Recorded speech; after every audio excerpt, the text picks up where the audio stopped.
Welcome everyone to the Junior League of Bergen County's September virtual training event, Your Career Marathon. I am Britt Erica Tunick, President of the Junior League of Bergen County, and we are glad you were able to join us this evening. If you've not yet done so, please be sure to mute yourself. This evening's discussion will touch on many of the complexities that we are all struggling with as the seemingly endless COVID-19 pandemic has upended everyone's day-to-day lives. From ways you can proactively build your resilience to steps you can take to manage your career journey during even the most unconventional circumstances. Tonight's speaker is Deborah Goldstein, the founder of Driven Professionals, which is an organization devoted to assisting companies in attracting, retaining, and promoting exceptional talent. Driven's programming is designed to address the pandemic of stress, to build cultures of workplace trust, to promote intentional productivity, and to empower human capital to leverage the kind of corporate emotional intelligence that leads to an engaged workforce. Deborah has been featured in Bloomberg Surveillance as a frequent contributor to Forbes and Iris. She is also on the Global Advisory Council of Impact Leadership 21, the NYC Leadership Council of BIAAG, and the Board of Directors at Seek Safely.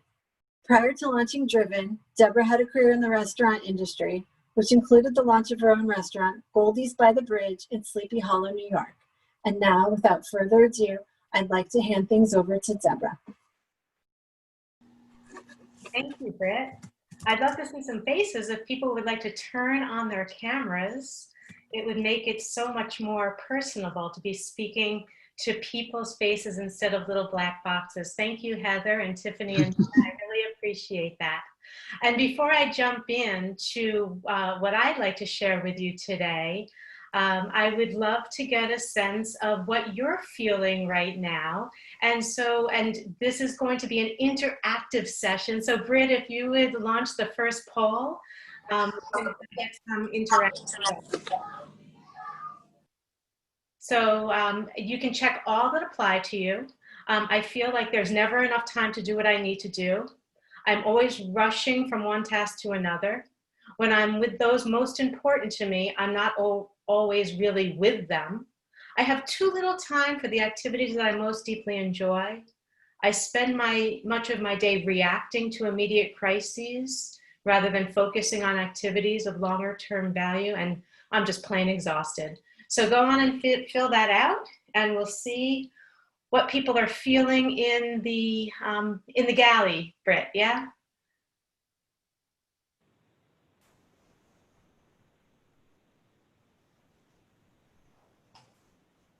There are a lot of exhausted people out here. But I'm glad to see that when you are with those most important with you, often you're really with them. That's really great to see. I started coaching a client and my heart absolutely broke when she said, yeah, I've got these two young kids, and yet when I'm with them, I'm always thinking about work. And when I'm at work, I'm always thinking about them. So it's nice to see that some of you are able to maintain your focus. But there are a lot of people who are struggling in different ways. And not only I hope that you feel you're not alone because of others on this call, but also that used to be me. I used to be that. As Britt had mentioned, my first career was in the restaurant business, and I lived on a diet of perpetual stress. Like, how do I get tushies in the seats?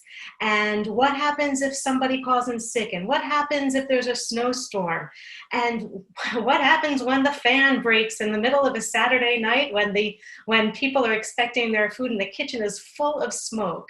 I also know a lot about liquid adrenaline, in other words, coffee. I kind of had a coffee addiction. I was constantly high on dopamine, that really great feeling of, wow, people are bringing their friends to the restaurant, and the New York Times loves us, but dopamine does have its negative effects. And this happened day after day for about 18 hours a day for 7 years, and I realized this is not good for my health. So I closed my restaurant in search of balance, and balance is not boring. Contrary to some people's beliefs, balance can be very exciting, and I'm still engaged as an entrepreneur as I'm juggling many plates. I'm just not perpetually overwhelmed. I enjoy clarity, and focus and fulfillment with my work, with time to do the things that are important to me, like exercise and to cook and to be with loved ones.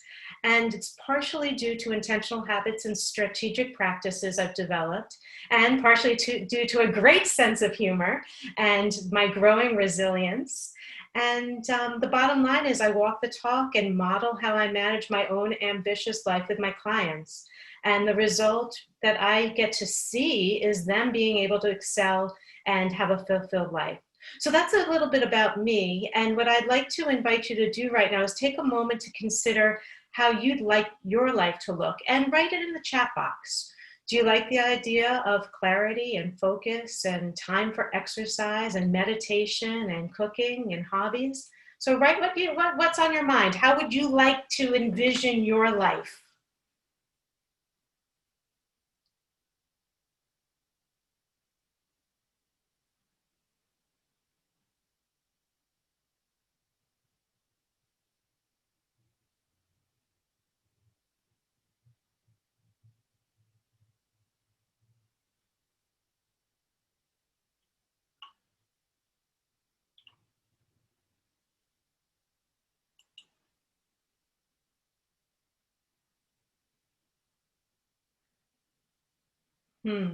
So Stacy says, and I'm seeing that all of you, for some reason, are coming to me privately. If you hit the chat box icon, you can message to everyone, and that would make this a much more interactive experience because we are going to be doing a little bit of crowdsourcing this evening. So let's see. Stacy says more time for family. Try to figure out how to do just that. Not overwhelmed all the time. I want a work-life balance where I have a rewarding job that affords me time off. Oops, going quickly. And ample time for my family and hobbies. So just balance. Carolyn, just balance. Absolutely. Laura says, I'd like to focus on appropriate tasks in the appropriate environment. Tiffany says, I would like to have free time in general, but I would really like to not think about what I'm going to eat or cook next. Maybe we're going to cover that today, Tiffany. Heather says less stress. Okay, so Mona, more optimistic. Jen says, I wish I had more time for exercise. Okay, so keep those coming while I move on because we have quite a bit to cover today. So I very much appreciate what you have shared. And you know that I hope that you've heard the saying, if you can imagine it, you can become it. So all of these things you've typed in the chat box are absolutely within your grasp. And you know, it starts with mindset.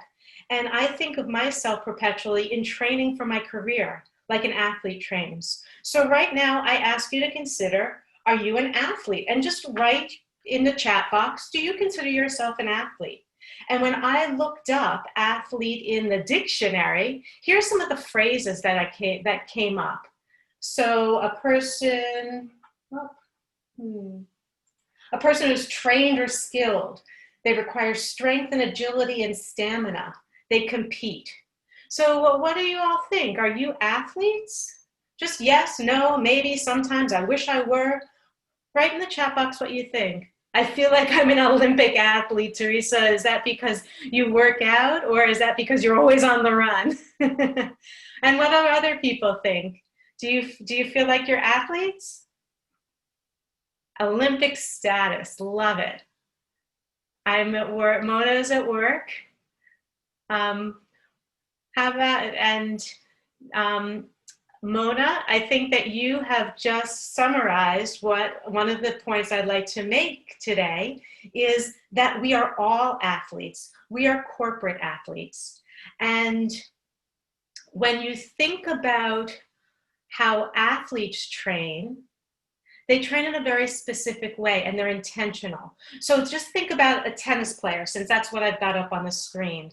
Think about how a tennis player every single day, all day, what they do is they train for the next match. So besides practicing their forehand and their backhand and their serve and their volley, they're also eating for success and they're sleeping for success and they're visualizing their next match and they're probably meditating.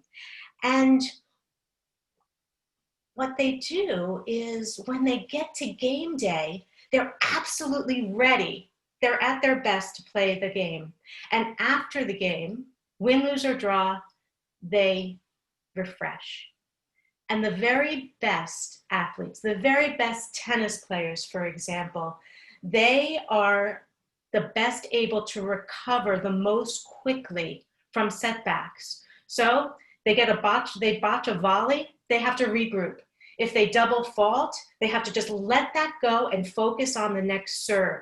And when they serve up an ace, woohoo, that's awesome, that's great, but gotta focus now, we've got business at hand. Well, we, as career athletes, what we do, and you tell me and see if this resonates, I finish a proposal, I hit send, and then I'm rushing off to my next meeting. I do a delivery, and right after this delivery, my former self would have started to put together everything that I owe my coaching client right after this tonight. We don't take time to refresh, and we also don't recognize how we need to regroup bit by bit throughout the day. So our training looks different than a professional athlete's. They train to support their bodies, whereas I'm suggesting that we all can train to support our minds. They focus on building muscles and body mass and stamina, and you can focus to build resilience and your mental focus. So what do you do right now, in your estimation, to support your training as a career athlete, a career marathoner? And if you'd write a couple of those things into the chat box, we'll have some context to jump into some really great information today. So what are you doing right now to train as a corporate athlete? And if there's nothing, please share nothing, and hopefully you'll walk away with some really great tips to train.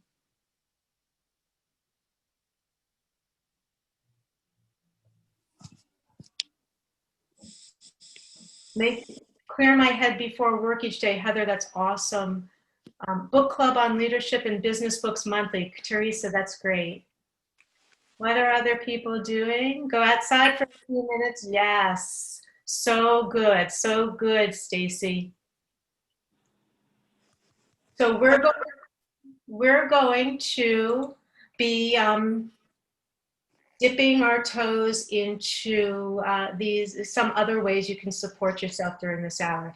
And the first step in training is to adapt your mindset. So consider that while time is finite, energy can be abundant. And time may be your most precious resource, but energy is your greatest asset. And here is a visual of what your energy is composed of. So if you can imagine that you've got 4 energy tanks: physical energy, emotional energy, mental energy, and spiritual energy. You can get a sense of needing to keep them full, and some of them get drained pretty easily.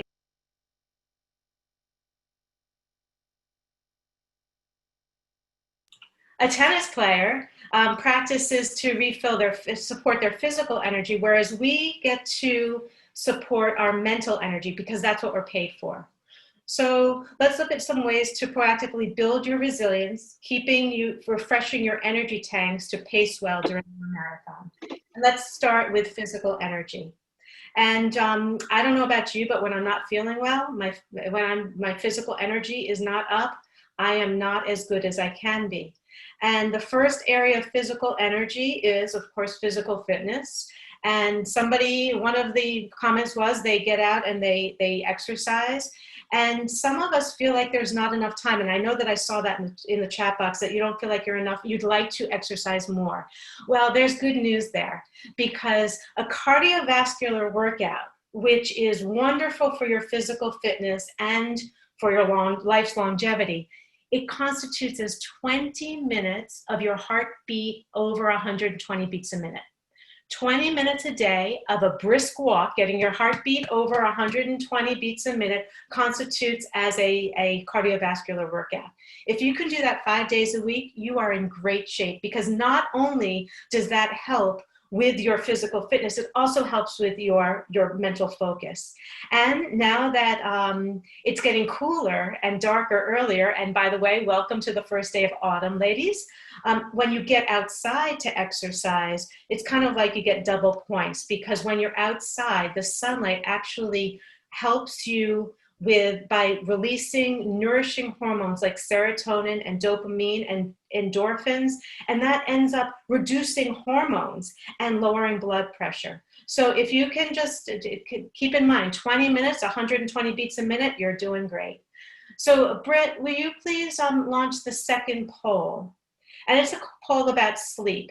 And I will mention, as Brett is launching the poll, that these are anonymous. So please, and if you can, yeah, the second one would be great. The poll is going to ask, do you get true or false? Do you get 7 to 8 hours of sleep at night? So curious about that.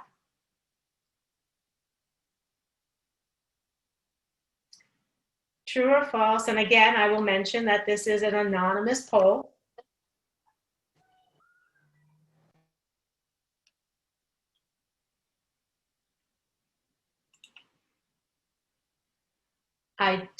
So true, I don't get at least 7 hours of sleep, or true, false. In other words, false means I do get 7 to 8 hours of sleep a night.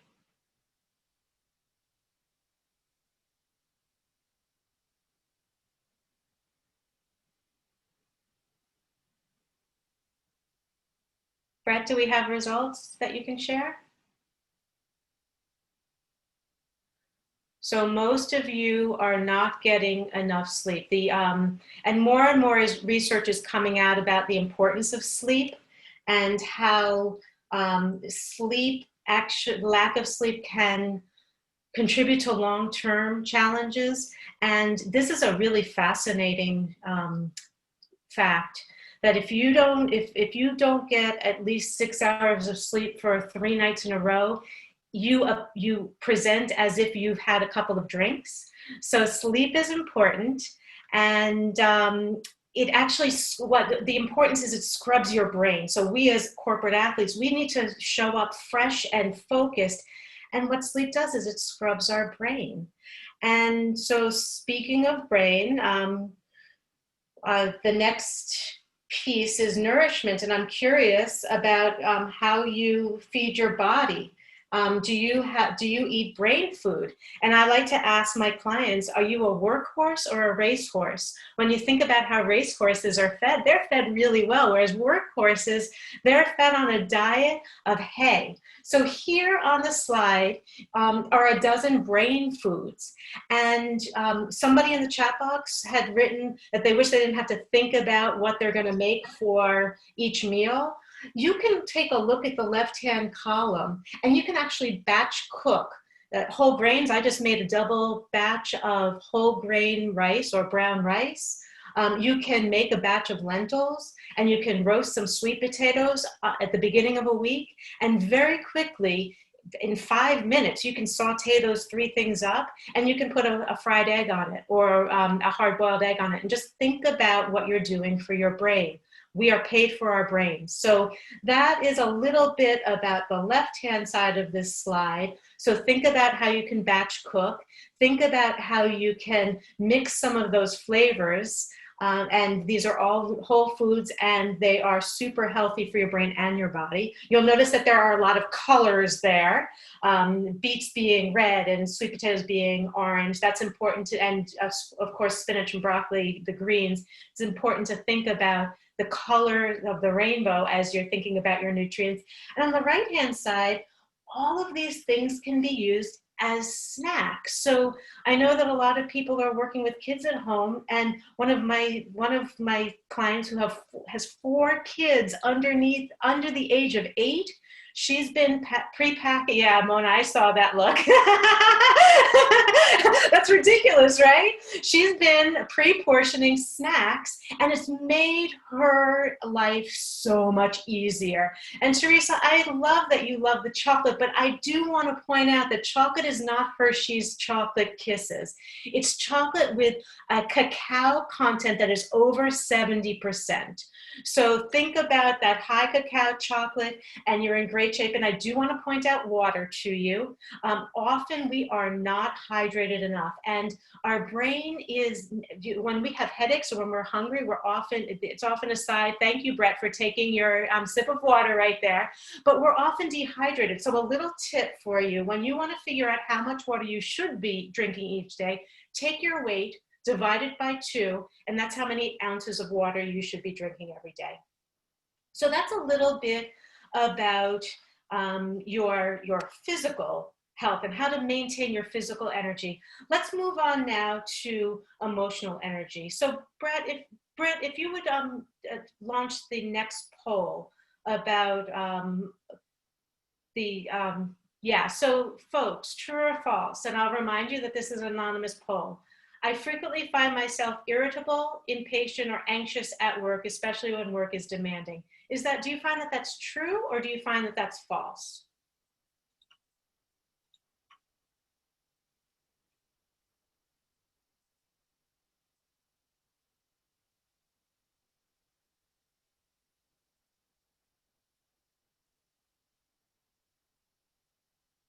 How are we looking, Britt?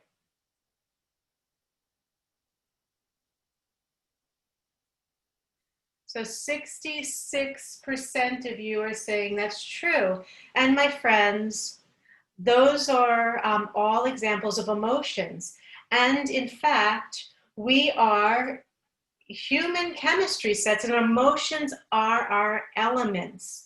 And what's more, this is one of my favorite quotes. It's by Vincent van Gogh. Let's not forget that the little emotions are the captains of our lives, and we obey them without realizing it. So when I was making that analogy of the tennis player and how they are able to reset their emotions very quickly, that is such a key. And yet we are taught in the workplace to suppress our emotions.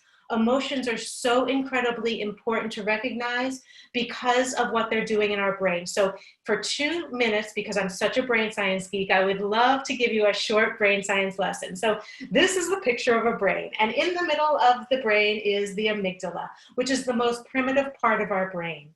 That is our default mechanism because it has been in our brain. It's been part of our brain for so long, for hundreds of thousands of years. Our ancestors survived because of this amygdala. And it's our reflex. It's our knee-jerk reactions. It's the base of our instincts. And as you see, it's also the seat of emotions. And because it's our default, we get sworn into our emotions and don't even realize it. And what that does is it releases cortisol into our brains and into our bodies. And cortisol is also called the stress hormone. And what cortisol does is it actually fogs our thinking brain. It fogs our brain. And our thinking brain is what we are paid for. And with this cortisol, we can't think straight. So it's so important to recognize I'm feeling impatient, I'm feeling irritable, I'm feeling defensive, I'm feeling frustrated and stressed. If you can recognize that, you're able to manage that. And that's one of the 2 types of tips I'd like to share with you about brains. And the first is actually being mindful.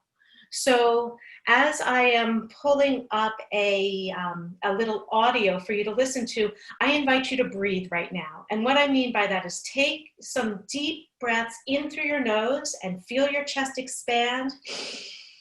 Hold them your breath for 2 beats, and then exhale through your mouth, through pursed lips.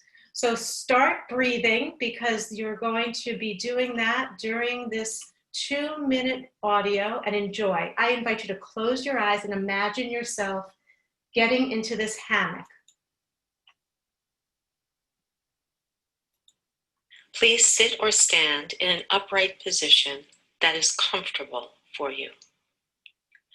Take a first deep breath in through your nose, expanding your lungs, and at the top of the breath, hold it for 2 beats, and release slowly through your mouth with pursed lips like you're blowing out birthday candles. Feel how delicious that breath is.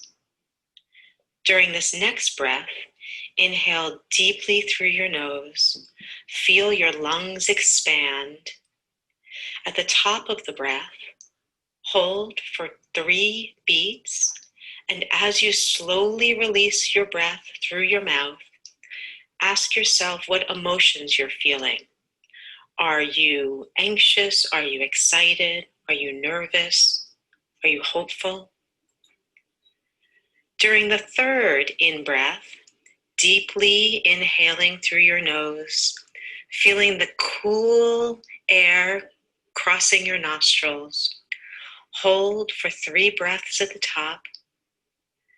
And as you release these breaths, ask yourself what is the most important thing for you to focus on right now. Welcome to the present. This is a wonderful exercise to do before you sit down or stand up to do any kind of work, get on the phone or a Zoom call with colleagues, or sitting down for dinner to come to the present. And the reason these 3 breaths are so powerful is the first one just helps you appreciate how delicious a breath can be. The second breath, tuning into your emotions, makes you aware of how you're feeling in your body. And when you address negative emotions, just naming them usually makes them not as unbearable to carry. And the third breath, asking yourself what is most important for you to do in the very next moments, helps for you to intentionally choose how you're going to show up and what to focus on. I hope that you enjoyed this 3-breath meditation. So that is an example of what you can do before, as I said in the tape, what you can do before any kind of focus work and come to the present. And I want to suggest that in this picture of the hammock, the palm tree to the left represents the past. Thoughts that you may have of worry, blame, shame, just regret. And the palm tree to the right represents the future of stress and anxiety. And the fact is that you can only be in one state at the same time. So when you are in the present, you can't be worried about fretting about the future, and you can't regret the past. You're in the present. And this is, the 3-breath meditation is one example of mindfulness. And mindfulness is so helpful in today, especially today's workplace. And first I'll explain what mindfulness is, and then I'll tell you why it's so powerful. And this is my favorite slide ever, this little puppy dog. And this puppy dog represents mindfulness. In other words, if you just brought this puppy dog home and you told it to stay in the middle of the living room, and you said, stay, the puppy dog obviously would wander off. And you would not scream at the dog saying, get back over here, stay. You would lovingly invite that puppy dog back to the center of the room. Well, that is what you're doing with mindfulness in your brain. When you are taking a moment, all you want to do is bring your brain right to the present. And if it wanders as you're taking a few breaths, lovingly invite it back.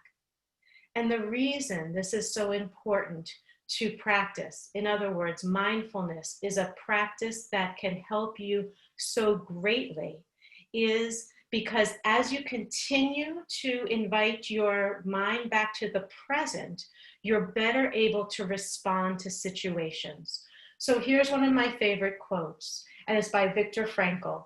Between stimulus and response, there is a space, and that space is our power to choose our response. In our response lies our growth and our freedom.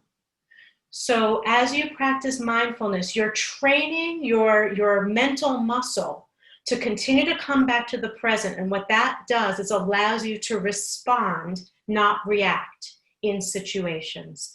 And the reason that there's thunder and lightning here is because there is actually a magical quarter of a second that we all have instinctively, and mindfulness makes that a longer time, where just like you see lightning before you hear thunder, you can feel a physical manifestation of a reaction before it actually comes out of your mouth or it comes from your body.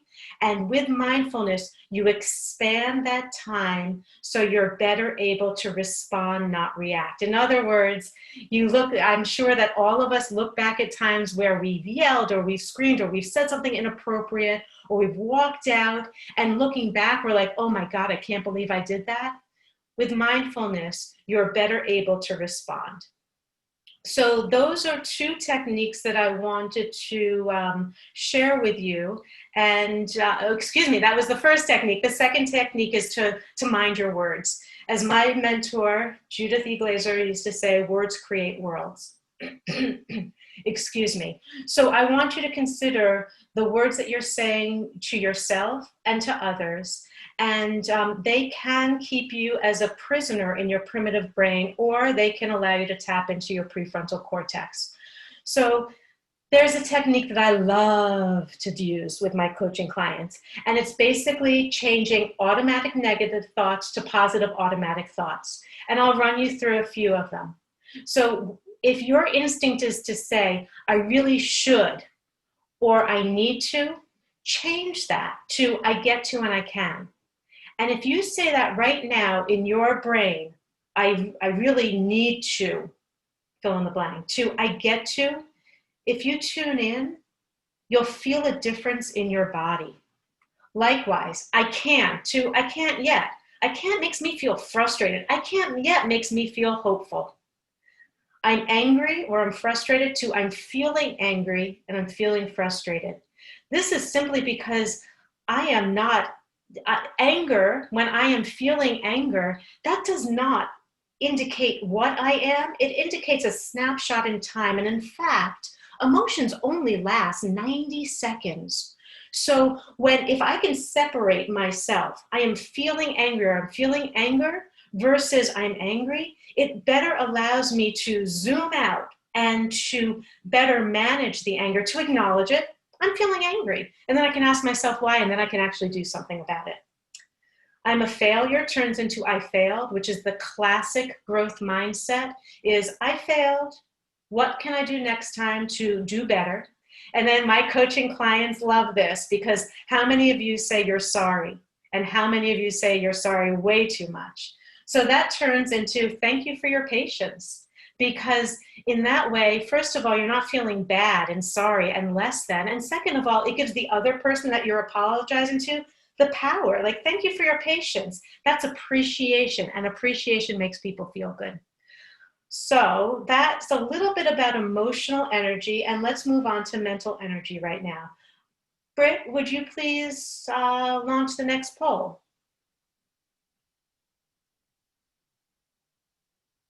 So I frequently, oops.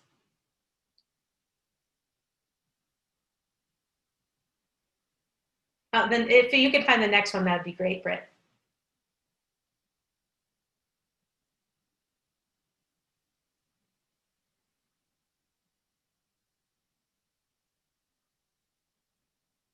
Okay. I have difficulty focusing on one thing at a time, and I'm easily distracted during the day. True or false?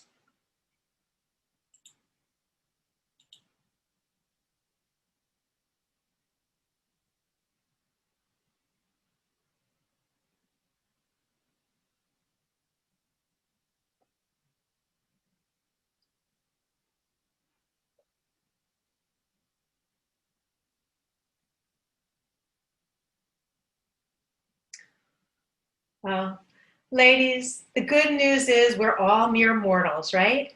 Our attention span is lessening and lessening. So it is very difficult focusing on one thing at a time, especially when we're working from home. We're being bombarded from all sides with information coming towards us and distractions and interruptions. So I'd like to invite you to right now to crowdsource, and I'd love for you to write into the chat box What are some of the things that you've been doing in order to manage your distractions and interruptions? What have you learned over the last 6 months of working at home that you can share with everybody on this call so we can come up with some unique perspectives of what we can do to best box out interruptions and distractions? So if you would type a couple of things in, I promise I'll share a couple of tips as well.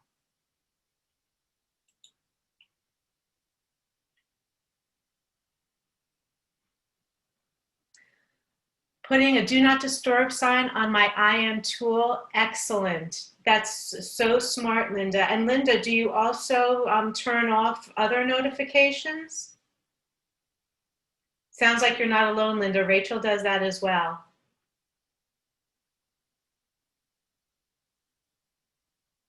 What else are you doing? How are you boxing out distractions and interruptions from within your house? Heather, you're awesome. You're beating me to the Pomodoro technique. This is awesome. Heather is good. And Ginny says, I set a timer during which I cannot switch activities. Yes. So Ginny and Heather, you are both on one of my tracks. Lupita, I block off time frames in my shared calendar for personal and work. You're brilliant. Stacy says, turn off my cell phone and ringers, set to vibrate, and only look at it periodically. So please keep these coming in. These are great. I will share a few with you. And the first, and I've already mentioned closing down everything on your browser except for what you're working on.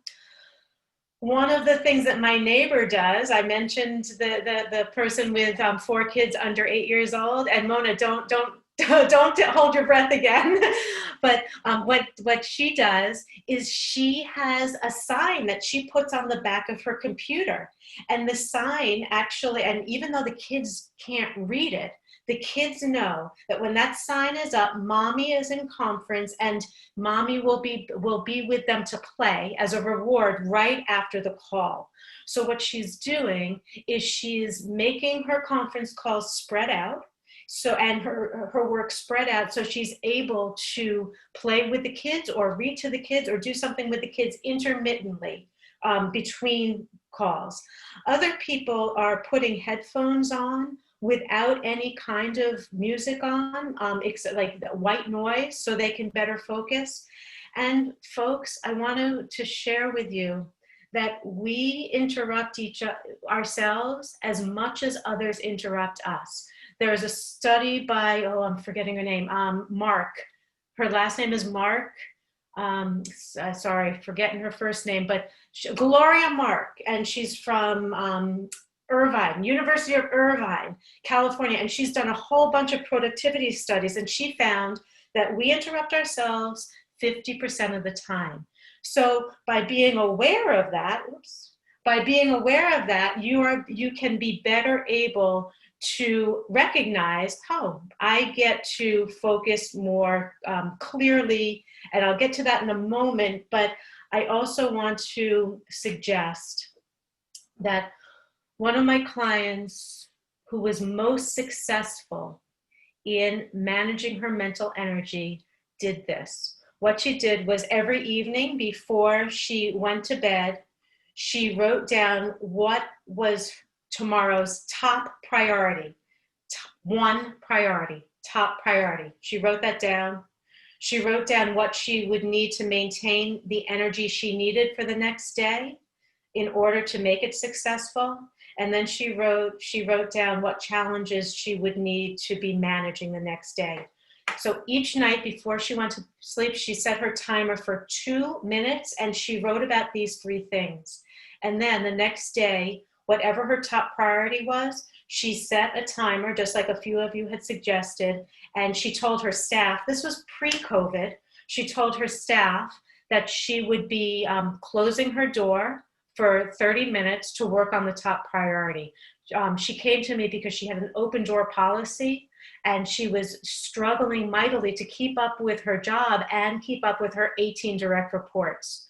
So I invite you tonight and every night to take 2 minutes, set a timer, write down your top priority for the next day, Block it into your calendar, as somebody had said in the chat box.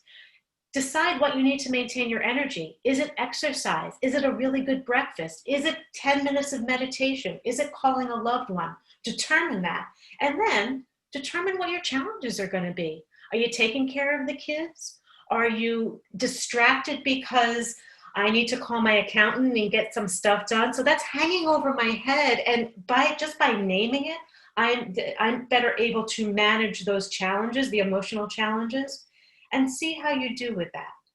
So those are some ideas about how you can better maintain, excuse me, your mental energy. And to continue with the analogy of the athlete, think of your work days as laps or sprints. So before a meeting or your phone calls, your planning or your proposals, come to the present. Maybe you like the 3-breath meditation. Set your alarm for 20 to 30 minutes, and that is the Pomodoro effect.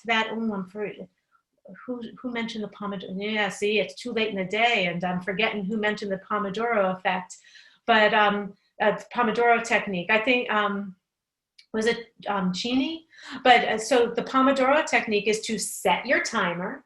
I suggest that you close down everything that would distract you except for what the business is at hand. And when the alarm goes off, actually take the time. Thank you, Britt, for keeping me honest. Heather was using the Pomodoro effect. And thank you, Heather, for bringing it up. So come to the present, set the alarm. When you hit start on the alarm, pretend that there's nothing else that's important in this world except for the work at hand. I say to myself, unless a bomb goes off in my house, nothing is going to distract me. And then reflect on what you've done when the timer goes off. Instead of sprinting to the next duty, the next project, the next need, take a moment to reflect on what you've done. This has been incredibly effective for both myself and so many different colleagues and coaching clients and people that I work with that are high potential in all kinds of companies. And this is the other piece of mental energy. The bad news is it is the most easily depleted. The good news is it is most easily and quickly filled up. So refresh frequently. Ideally, every 45 minutes, you will actually do something to refresh. And I highly recommend you get up and move. You know, I'm at a standing desk right now, and when I got my standing desk, I thought I was a hero because, you know, sitting is the new smoking and you're supposed to stand, until one of my colleagues told me it's not sitting that is the new smoking, it's stillness. So if you can get up and actually stand out of your chair and do a stretch or go to the ladies' room or get that glass of water and actually take 2 minutes to refresh, it will do a world of difference. And there's one more thing I want to make sure I share with you is readjusting your eyes. In other words, go to a window and look as far out to the horizon as you can, because I don't know about you, but I've been staring at this little box for at least 6 hours today. So my eyes are myopic. When you look out at the horizon, your eyes reset, which also helps to refresh your brain. And the last thing that I wanted to mention is moments of mindfulness. So we talked about, or you experienced, a 3-breath meditation, which brings you to the present very quickly. I'll share another of my favorites with you. And it is put your fingers together, your index finger and your thumb together, and rub them together so softly, focusing so intently that you can feel your fingerprints. You can feel the ridges in your fingers. Do that for 10 seconds. Anything where you connect with your senses, so this is obviously your sense of touch. If you walk out into the fresh air, listen for the birds. Connect with your senses. That's a moment of mindfulness. It will bring you back to the present again and again and again. And it will help to not only increase that time to respond, not to react, but it will also help you enhance your mental energy. So let's take 2 polls about the last energy tank, which is spiritual energy. Britt, would you launch the first one? And this is a true-false question. And the question is, there are significant gaps between what I say is important to me in my life and how I actually allocate my time and energy. Is that true or is that false? And again, I'll remind you that this is an anonymous poll.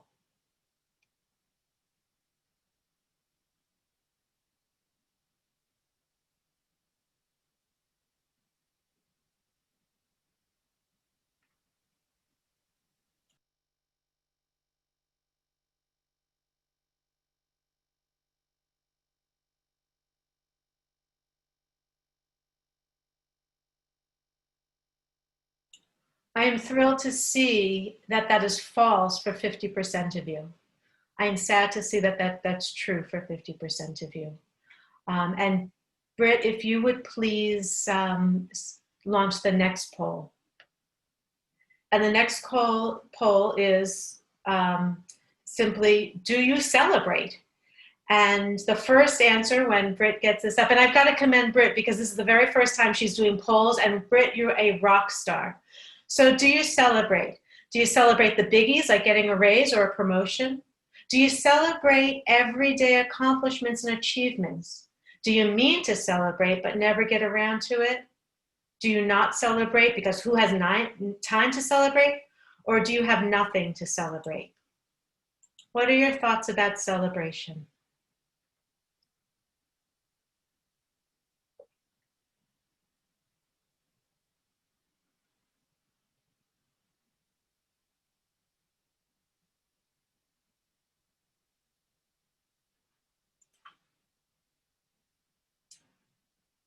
I am thrilled to see that so many people celebrate the everyday accomplishments, because the fact is that is the best thing that you can do for yourself.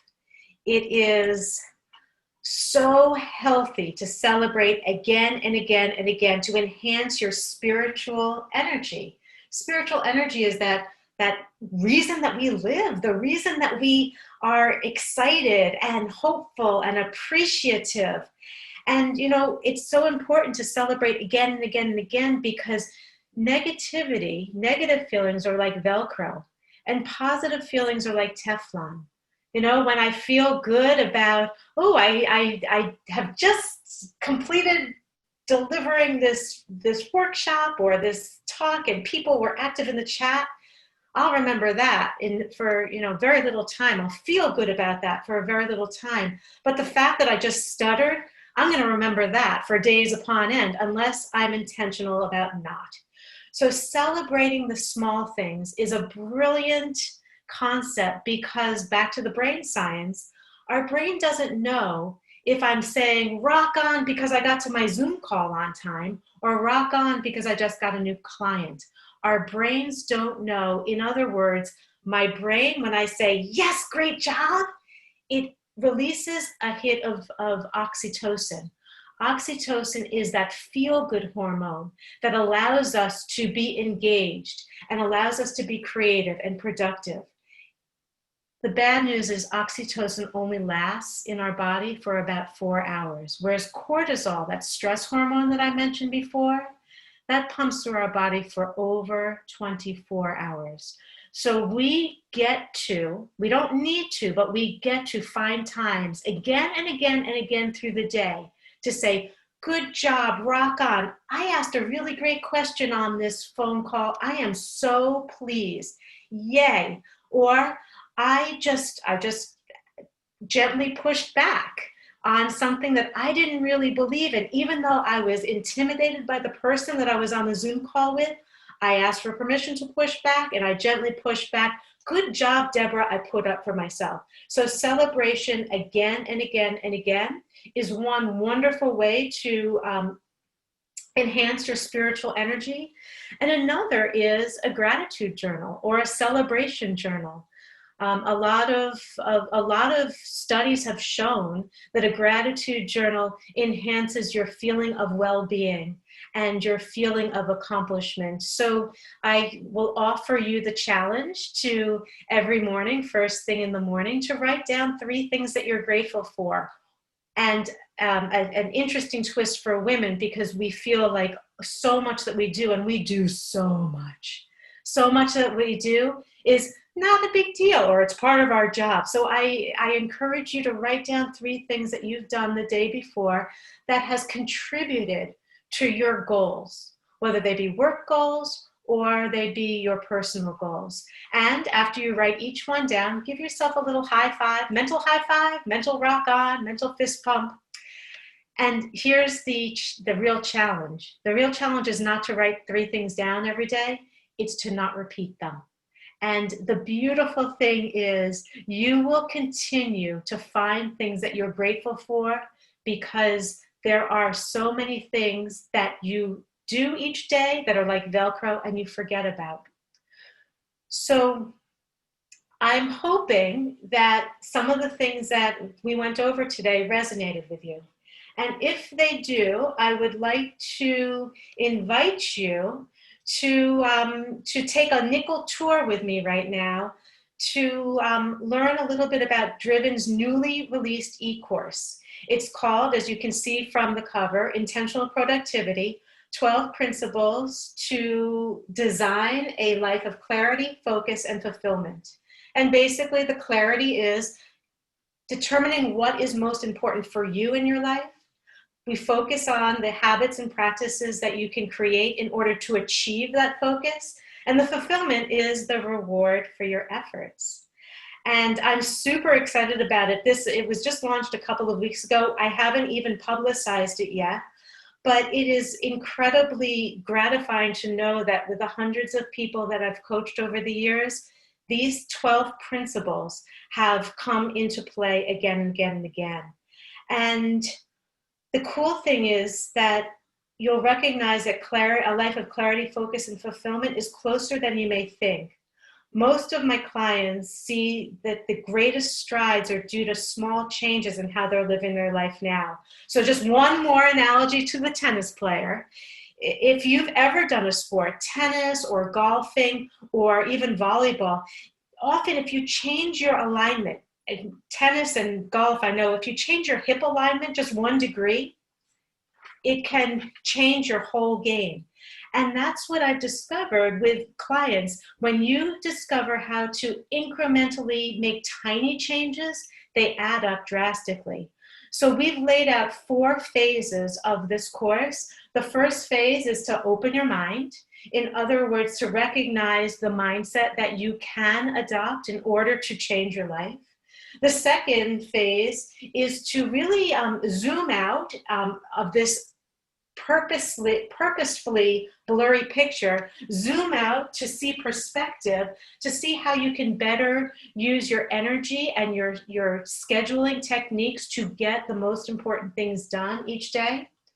The third phase is where you embed habits and practices to get you to your goals. And you'll see that there are 2 roads in this picture. Robert Frost says there are 2 roads that diverged in the woods and I took the one less traveled by. Well, I contend that there are 3 roads. The third road is the one that you get to design. And the 4th phase is what I call the secret sauce.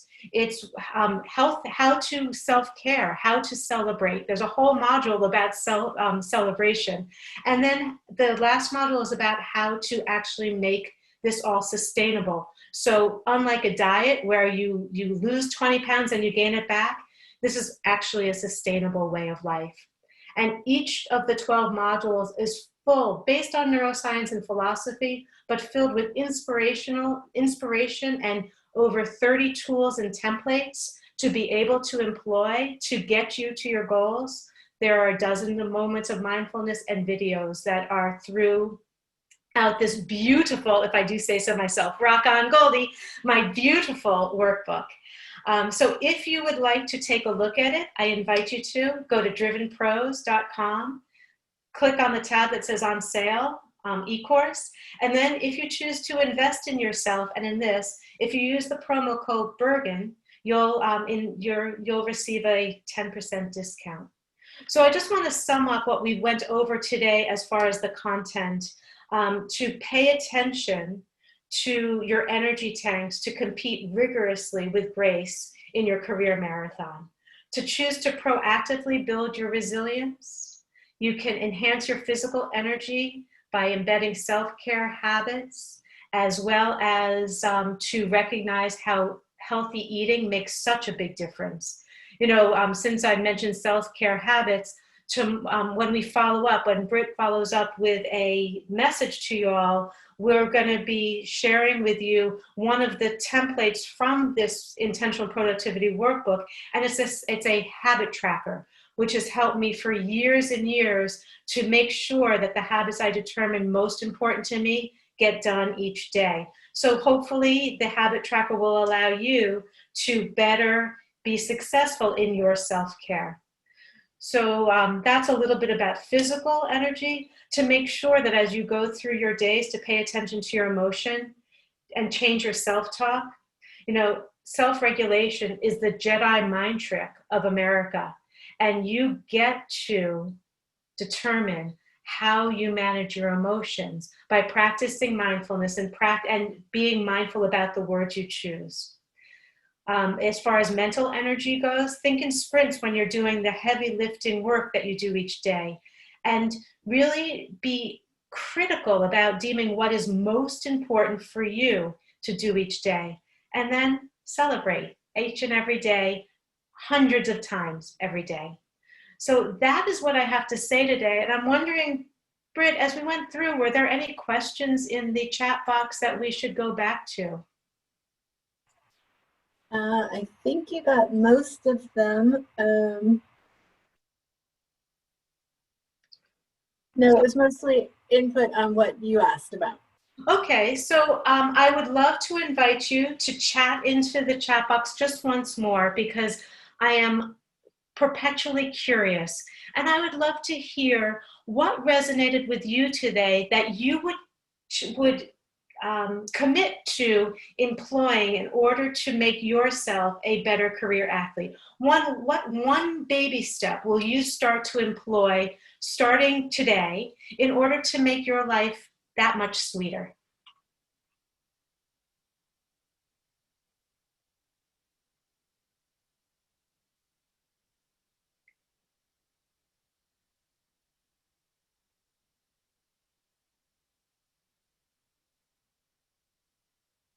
Ashley says gratitude journaling. Excellent.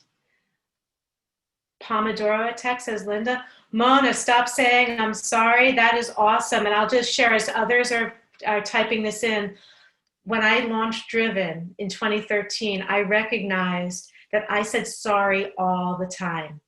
And so I just was determined to stop saying I'm sorry. And Mona, you are going to start to giggle when you say sorry. Oh, wait, no, sorry, I wasn't supposed to say sorry. And you're going to find that before it starts to get better, you're going to say sorry a lot more. And that is a good sign. Do not beat yourself up as you say sorry. Make a joke out of it. Laugh and giggle, because it takes some time to break a habit. And just by becoming aware of it and catching yourself, you're on the path to omitting sorries from your vocabulary. So rock on about that. I love that people are writing mindfulness in the chat box, writing down 3 things for the next day. Excellent. And folks, on the screen is Driven's website for the shameless promotion of my beautiful e-course. It also has a blog of abundance. We have over 400 blog posts. And if you type into the search bar, mindfulness and interruptions and distractions and self-care, all of this and so much more will come up for your reading pleasure. And we at Driven pride ourselves on providing value not only to our clients, but anybody who takes the time and the effort to find us on the web. So with that, Britt, I will pass it back to you. Thank you, Deborah. Thank you so much for doing this for all of us this evening. On behalf of the Junior League of Bergen County, I want to thank everyone for taking part in tonight's event. The Junior League of Bergen County is an organization of women committed to promoting volunteerism, developing the potential of women, and improving the community through the effective action and leadership of trained volunteers. We're always looking for new members, so if there's anybody who's interested in joining us, I encourage you to check out our website at www.thejlbc.org. And with that, I want to wish everybody that you enjoy the rest of your week. Thank you, everybody. Thank you, and thank you all for joining us.